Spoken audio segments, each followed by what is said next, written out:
good, fam? It's Mr. Kelly with Good to the Hood, talking about anything and everything that impacts the culture. And today I kind of want to talk about just kind of where we are right now with the whole coronavirus. I posted a video a couple days ago as far as, don't panic, which I still believe should be the case. Don't panic. And we talked a little bit about the rush on toilet paper and all of that kind of thing. But now, 2-3 days later, let's kind of go a little bit deeper as far as, where we are right now in America on this. So saw CNN this morning. CNN says, as of today, which is March 20, 2020, there are about 204 deaths reported in the U.S. That are related to COVID-19. And there's several thousand reported cases. And so let's just keep it to the facts and not with the whole pandemonium and all that kind of thing. Look, I think this is a serious situation. I don't think it's time to panic, but I think you have to have the balance. I've talked to a number of my peers. I've talked to a lot of people that I know, people in passing, and it's really odd to me that people wouldn't take it serious. Like, a common thing that I hear is, hey, what do you think about this whole coronavirus thing? And people's response is, well, I'm just laughing at all the people panicking. I don't know that that's the proper response. Well, I guess I do know. That's stupid.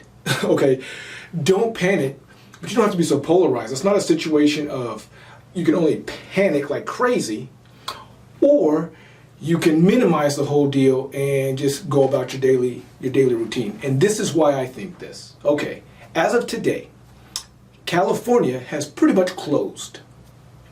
New York has determined that only essential workers can work, and everybody else pretty much should stay at home, self-quarantine, whatever.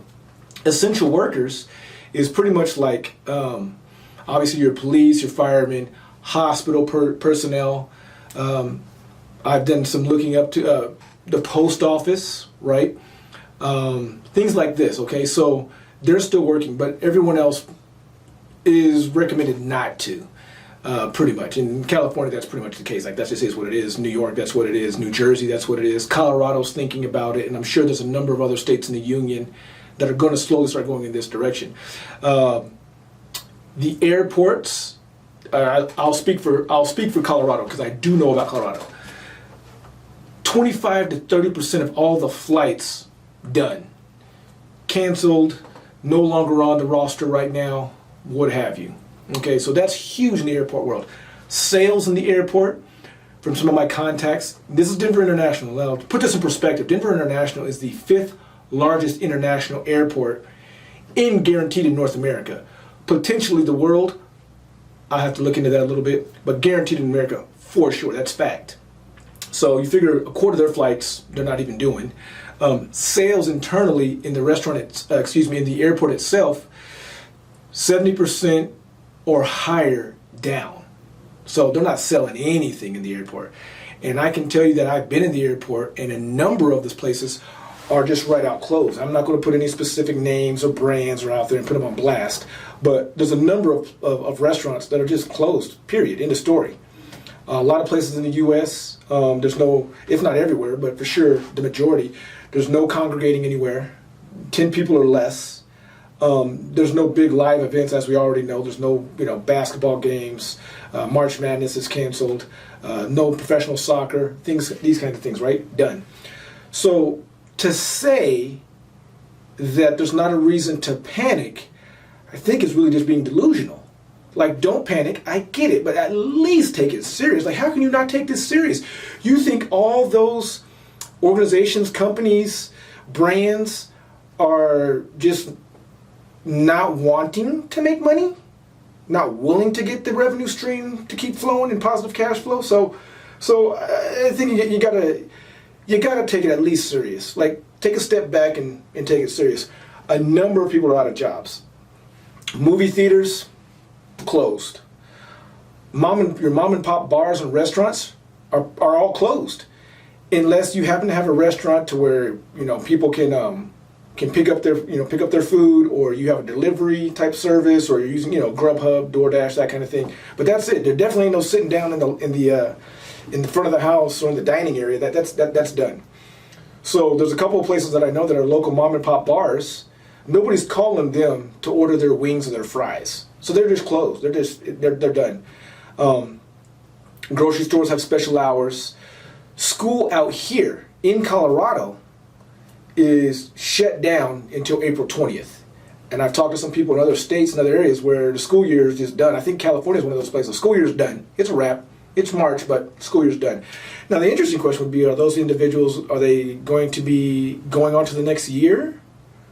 Are they repeating whatever grade? Like that's, I would be just curious as to know. I mean, if I was a kid in school, I would want to know, like, do I have to redo the 9th grade here? Am I super senior by default? Like, what's the deal? So I think that's interesting. And then do you pass these kids and they're not properly equipped academically to even function at the next level? So that's going to be interesting. But I think you got to take it serious, right? Serious doesn't mean buying a whole bunch of toilet tissue. I've already have a video out on that. That's, yeah, not the toilet paper thing. But I think you need to start tightening up your belt. Hope for the best, prepare for the worst. I mean, this is a different, don't panic, but you got to be smart. That's all I'm saying. Just be smart, because this is unprecedented in recent history in the United States. Period. In the story, nobody can argue that point. One of the other things that's changed since my last video on the virus is they're really talking about giving each American, from the government, each American citizen, $1,000 or $2,000, depending on whatever circumstances and however they gauge that. So one, where's that money going to come from? I know taxes, but I mean, there's 350 million Americans. I would assume it would only be for adults. I would further go to say it'd only be for the working public, because if you didn't have a job beforehand, now we're just going to give you $1,000. Clearly, if you didn't have a job, some kind of way you were surviving, so you're not paying bills. And in all honesty, let's be real. What's $1,000 going to do? I mean, the average person, their rent or mortgage is well beyond $1,000. And if it's not, it's pretty freaking close. Like, there might, depending on what part of America you live in, if you're a single American living in a 1-bedroom, 1-bath apartment or a studio, maybe you're paying $700, $800, $900, but you got to be pretty close. $1,000 overall is just not going to do it. How are we going to get that out to people? Are we mailing those checks out? But then how are they depositing that into the bank? Because remember, you got to quarantine. You got to stay home. How's that working? If you have direct deposit, okay, awesome. But there's a number of people that don't. So how are they going to get their funds? So it just raises a lot of questions. I'm not saying that it's dumb or stupid or whatever. I don't see how they're going to make it happen. What's curious to me is when Andrew Yang, shout out to Yang Gang out there, was talking about giving every American $1,000 a month. Whatever. There's a lot of talk about, oh, that's socialism. You're just giving all these lazy people money and so on and so forth. But now all of a sudden, because of the COVID relief or subsidies or whatever whatever it's going to be called or whatever it is called, now it's no longer socialism or giving away money. So I don't know. That's a whole political thing, which I will more than happy to have a couple videos on that. I got a couple guests that I want to bring in and talk about that, but I guess that's not socialism in that way. And I'm not here to say if I'm blue or red, but I think if you've watched a couple of my programs and you kind of look at some of the books that I've had on my shelves and some of my offices when I record, I definitely lean a certain direction for sure. But that's not what this video is about. So what do we do in this instance? How long is this going to last? It's a lot of uncertainty. So we got to take it serious. I've been seeing some stuff come December and January. Going to be a lot of babies, a lot of baby booms. So it's going to be interesting how that works out. We're going to need to be setting up, I think we need to take it serious and maybe start staging hospitals, right? I did hear in the news that, at least on the east and west coast, they're going to start having some aircraft carriers that are going to be makeshift hospitals. Nobody will be treated for coronavirus on those vessels. Nobody with it. It's going to be allowed on those vessels. But what it's going to do is going to move current patients that still need care onto those ships. And then the actual hospitals themselves will then have more beds and more capability to not only quarantine those that are infected, but start treating them however they need to treat them.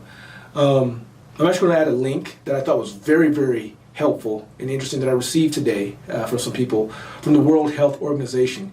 And it has a lot of answers for a lot of questions, like, can I catch it from my pets? Is it just something that's just droplets in the air? a lot of these questions. And so it's from the World Health Organization. So I have that link. Definitely hit that link and see what's what. It has a lot of helpful information. I didn't want to do a whole lot of videos on this because I, like many other people, thought this was just going to blow over really, really quick. How long it's going to last, nobody knows. But really quick, I think, is not accurate.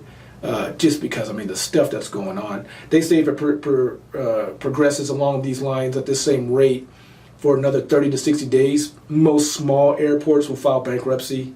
We're actually bailing out the airports. It's like $750 billion. That's going to be allotted for that. So that gets into a whole nother, we're bailing out the rich people again. We're bailing out, we did it last time. Obama did it when he bailed out the insurance and the auto industry. And now we're looking at the airport industry, or the airline industry or whatever. So that'll be another video. But long and short, man, definitely read news, look at news. And I say this, and I say this about everything, use multiple sources to get your information, okay? Don't just be looking at Fox News. Don't just be looking at CNN. You know what I'm saying? Like, look at both of them. Look at, different outlets. Look at online, look at your TV, look at whatever. And then make an informed decision as best you can. Always err on the on the side of caution, right? But we'll have another one of these. But I mean, I just wanted to kind of talk about, because I've just been hearing a lot of conversation about it. It's like, man, things are changing at a rapid rate. I'm sure I'll come on here in about 2-3 more days and be spilling out a whole different ordeal, right? So until then, do me a favor, if you absolutely would, please hit the subscribe button. Share this with some of your friends and family and everything. Definitely put stuff like I always say in the comments. I'm absolutely willing to admit when I'm wrong. I want to look at it from different perspectives. I'll do some of the research if you have questions or whatever. So hit that subscribe, put stuff in the comments. And for now, this is Mr. Kelly with Good to the Hood. Peace.